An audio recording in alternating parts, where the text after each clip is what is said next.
Covid سے متعلقہ جو امداد پاکستان کو ملی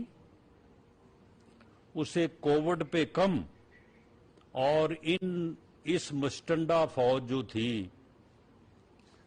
جو ٹائیگر فورس کے نام سے بنائی گئی تھی ان کے اوپر جو ہے زیادہ خرچ کیا گیا. یہ گالی گلوچ سوشل میڈیا اور ٹائیگر فورس کے نام پہ جو لسٹیں بنائی گئیں ان کو باقاعدہ سرکاری کھاتوں سے ارب ہا روپیہ جو ہے وہ ان میں تقسیم کیا گیا. ان کو لون بھی دلائے گئے اور اس طرح سے جو ہے ان لوگوں کو جو ہے وہ اکٹھا کیا گیا. یہ ساری تحقیقات جو ہیں یہ ہو رہی ہیں اور اس سلسلے میں بھی جو ہے وہ کافی حیران کن قسم کے اعداد و شمار والے دنوں میں آپ کے سامنے آئیں گے کہ عمران خان نیازی